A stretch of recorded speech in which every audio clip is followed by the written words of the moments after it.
پاکستان کی قومی اسمبلی نے الیکشن ایکٹ 2017 میں متنازع ترمیم کا بل کثرت رائے سے منظور کر لیا ہے، جبکہ اپوزیشن کی طرف سے ان تمام ترامیم کے حوالے سے پیش کی گئی تجاویز کو مسترد کر دیا گیا۔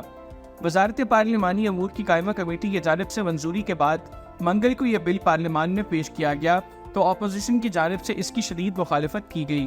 پاکستان تحریک انصاف کے ارکان نے قومی اسمبلی کے اجلاس کے ایجنڈے کی کاپیاں پھاڑ دیں اور اسپیکر ڈائس کے سامنے احتجاج بھی کیا۔ پاکستان تحریک انصاف نے اس ترمیم کو سپریم کورٹ پر حملہ قرار دیا ہے اور کہا ہے کہ یہ قانون سازی سیاسی مقاصد کے حصول کے لیے کی گئی ہے۔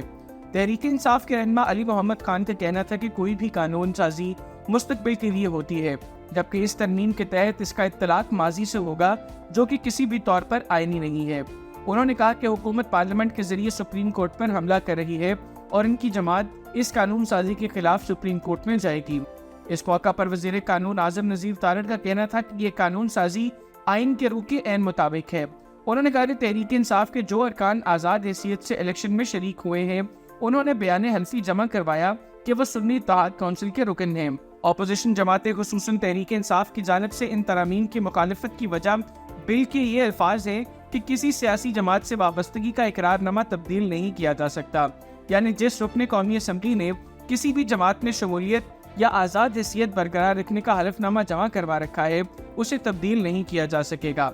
حکومت الیکشن ایکٹ میں یہ ترمیمی بل مخصوص نشستوں سے متعلق سپریم کورٹ کے اس فیصلے کے بعد لائی ہے جس میں سپریم کورٹ نے نہ صرف پاکستان تحریک انصاف کو پارلیمانی پارٹی بلکہ مخصوص نشستوں کا بھی حقدار قرار دیا، اور جو رکن قومی اسمبلی پارٹی کا انتخابی نشان نہ ہونے کی وجہ سے آزاد حیثیت میں کامیاب ہوئے، انہیں پاکستان تحریک انصاف یا کسی اور جماعت کی قیادت جس میں وہ شمولیت اختیار کرنا چاہے سے سرٹیفکیٹ لے کر الیکشن کمیشن کو دوبارہ بیان حلفی جمع کروانے کا حکم دیا ہے۔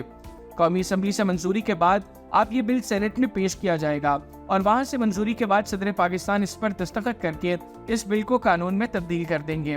الیکشن ایکٹ میں یہ ترمیم ایک ایسے وقت پر سامنے آئی ہے جب سپریم کورٹ کی جانب سے تحریک انصاف کو مخصوص نشستیں دینے کا فیصلہ سامنے آ چکا ہے۔ ایسے میں تحریک انصاف کی جانب سے اس ترمیم پر تنقید کے بعد چند سیاسی مبصرین بھی سوال اٹھا رہے ہیں کہ کیا اس بل کا مقصد تحریک انصاف کو مخصوص نشستوں سے محروم رکھنا ہے۔ اس خدشے کا اظہار بھی کیا جا رہا ہے کہ بل حکومت اور عدلیہ میں محاذ رہ کی وجہ بن سکتا ہے۔ تحریک انصاف نے حکومت پر الزام عائد کیا ہے کہ تحریک انصاف کی مخصوص نشستوں کے حصول کے دروازے بند کرنے کی کوشش کی جا رہی ہے۔ ایسے میں یہ سوال بھی اپنی جگہ اہم ہے کہ وفاقی حکومت تحریک انصاف کی مخصوص نشستوں کے حصول کی کوشش سے خائف کیوں ہے، اور کیا اس ترمیم کا اطلاق ماضی سے ہو سکتا ہے۔ تاہم پہلے یہ دیکھتے ہیں کہ اس الیکشن ایکٹ میں ترمیم کیا کی گئی ہے۔ الیکشن ایکٹ 2024 میں دو ترامیم متعارف کروائی گئی ہیں۔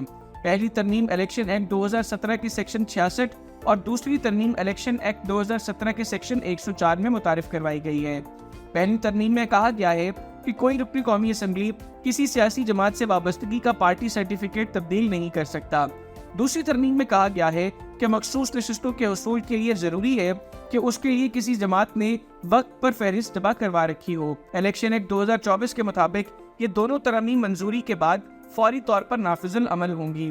ماہرین سمیت خود تحریک انصاف کا بھی کہنا ہے کہ ان ترامیم کی منظوری کے بعد پارٹی کو مخصوص نشستیں ملنا مشکل ہوگا، کیونکہ بل کا اطلاق ریٹروسپیکٹو یعنی ماضی سے ہوگا۔